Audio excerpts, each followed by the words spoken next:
Let's take the highlights here. Cam Newton swaggered in, conveying confidence, showing tremendous charisma. We thought it was Vince Young-like, the way he kind of elevated his Texas teammates when they knocked off USC for the national championship. Well, Michael James, also a Heisman finalist, Doak Walker Award winner, would have his most frustrating night as the ultimate prize, the crystal ball, awaited. But the adrenaline of the moment, guys, both quarterbacks really struggled early. It was a shaky start. Darren Thomas, the off-target throw off the hand of Kenyon Barner, and Damon Washington, the senior corner, makes the pick. Well, we said that 37 days between the games, the offense is going to struggle early. And then it was Cam Newton's turn to make a mistake. Adrenaline, he sails this pass, and Cliff Harris makes another pick. Well, you know, I think Cam made a poor judgment and decision there. Nobody took the guy to the flat. You know, Auburn was effective in throwing that route throughout this game and hit a couple big plays on it, but he made a poor choice right there, and it cost him. 6th interception this season for Harris, the playmaker. Newton, though, not rattled. Ensuing drive for Oregon. Thomas pressured. Again, Zach Etheridge makes a pick. This time it's down in the red zone. That was the story for Oregon. They couldn't convert in the red zone fairly with the pressure, Urban. Well, both turnovers were because of pressure and then a bad throw, a tip pass. Anytime you can force a quarterback to have to throw that ball early, the receiver wasn't even turned around yet. Anybody expect a scoreless first quarter? Early in the second quarter. Look at the penetration once again. Down near the goal line, the spread unable to be effective. They just couldn't block number 90. Well, and this play is actually designed not to block him, but the quarterback's got to read it, and he probably should have given the ball off here, and I think we walk in. Oregon would walk in. They settle for a field goal. It's 3-0. And finally, in the second quarter, Newton would heat up. He would begin throwing accurate passes. Gus Malzahn would get in the play-calling rhythm, and Oregon's defense struggled to contain receivers in space. Cody Burns, the converted quarterback, his first. You saw his touchdown reception. Season puts the Tigers on top, Nick. Well, you know, the bubble pass is a big-time play for Auburn. So they actually overplay the bubble pass, and nobody takes the vertical receiver. It ends up being a big play for Auburn and a touchdown. How about the guts of this call? After reversing the kickoff, return doesn't work. They throw it deep on the first play, and there's Jeff Mayo loose for a long gain. He is tracked down after an 81-yard gain. Huge momentum shift. Auburn scored a touchdown. They run a fake kickoff return reverse. It does not work. They come right out from his own end zone and hit an 81-yard big play. That would be the longest play of the championship game, but it took until 3rd down.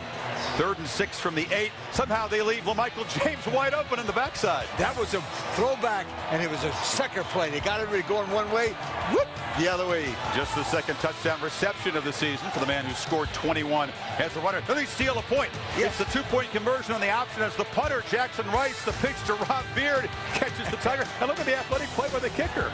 Well, you know, that was a great call, actually. You know, I think if you're going to go for 2, sometimes it's good to do it early and sort of mess up the multiples in the game from a score standpoint, and Chip Kelly certainly did that. It was 11-7. That would prove huge later on. Newton lowers the shoulder time and again. He would pick up the first down with runs and clutch throws. Nobody all season has been able to stop this. Well, I tell you what, one thing that Auburn is very effective at, when it is 3rd down and 5 or less, Cam Newton really makes a lot of plays with his feet, whether it's a pass or a running play. They expect to run it on 4th down. This is maybe the easiest throw of his life, but he short arms it to Eric Smith, incomplete. Oregon makes a stand. They have a shovel pass and pick up yardage right after this incompletion, and you think they're going to get out from the shadow of their goal line. But a penalty pushes him back, and that is huge. As Chizzy's defense comes up with the play, Michael James hit in the backfield by Fairley's backup, Mike Blank. Well, that's a 9-point swing. Oregon goes in, or Auburn goes in to score. Safety by Oregon. That's a complete change of momentum in the game. 11-9, and then on the ensuing drive, 1st and 10 from the 30. Newton escapes pressure. Emory Blake is wide open down the field.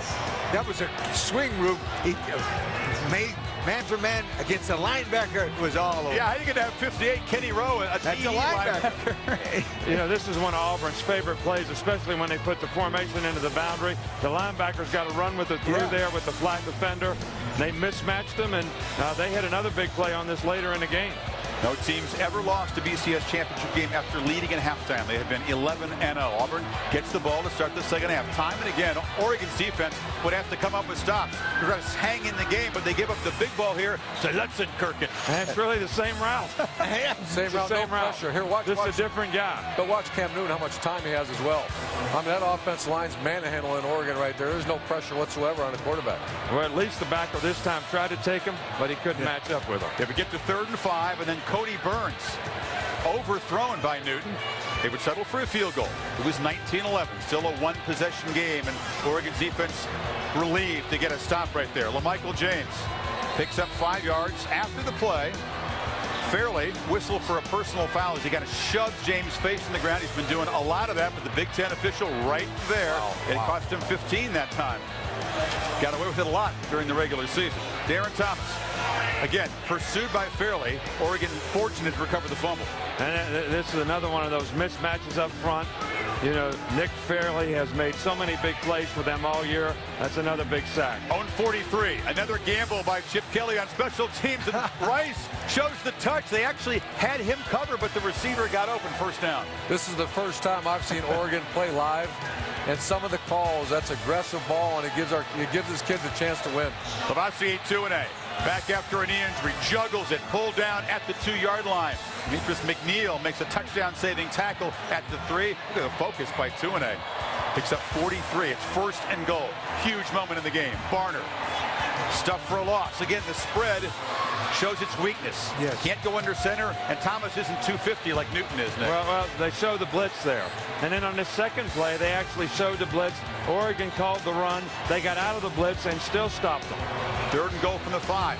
Well, Michael James wasn't in there for the sequence. He had a hand injury, so it's Barner down to the 1. So they're going to go for it on 4th down. And again, it's not James, but Barner.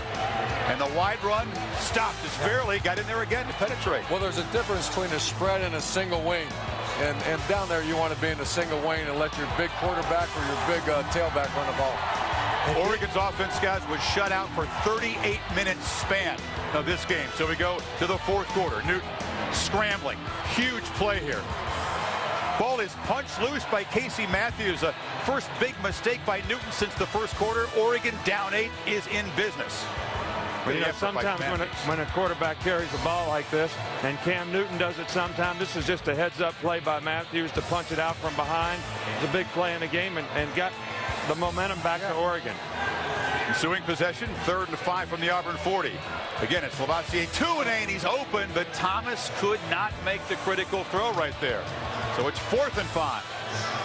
DJ Davis in traffic, gets a nice screen from the umpire there. His efforts rubbed off by the official, and it's 1st down inside the 10-yard line. Oh, this was a bunch pass, and they blitzed and were in man-to-man and rubbed the guy off and made a big play and got him down there ready to score. So again, it's 3rd and short, 3rd and 1 from the 2.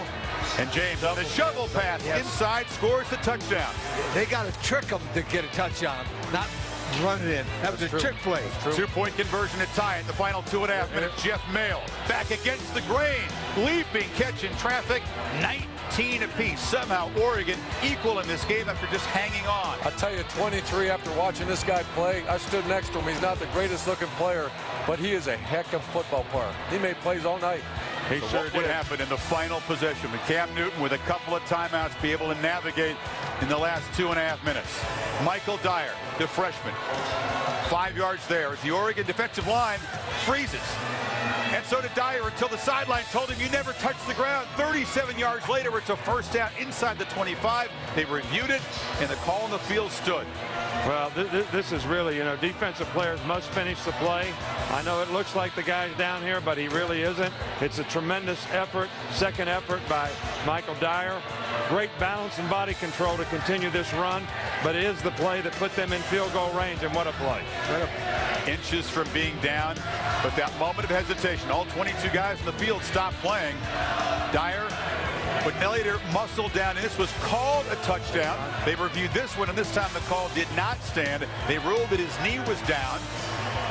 So with 10 seconds to go, a decision. Newton would go back on the field. You can see it's a good call. Back on the field. I wondered, I questioned that call right there. I wonder. What if he fumbled tried to the get ball? in, didn't he? Yeah, but what if he fumbled the ball? He didn't need a touchdown. He didn't need a touchdown. Byron was going to make the kick. It didn't look like they were trying to score, but they were already in the middle of the field, have a good kicker. Yeah. A great kicker who finishes a great career. Yeah. As we said, his 6th game-winning field goal, his 3rd this season, and Gene Chizik. In year 2 at Auburn, they were just 3-5 in the conference a year ago. Had those 4 comebacks from double-digit. And the Gatorade bath, very sweet. Coach's trophy goes to Auburn. Finally, perfection is rewarded. They've had 3 undefeated seasons in the last 20 years. Nobody in college football has had more. But Terry Bowden's perfect team in '93 couldn't win a title because they were on probation from the Pat Dye era. And in 2004, the 13-0 team, denied by the BCS system, didn't get a chance to win it on the field because USC and Oklahoma played. And finally, in 2010 season, 10 days into 2011, a perfect season is rewarded for Auburn. They win their first national championship since '57, and that wasn't a consensus title.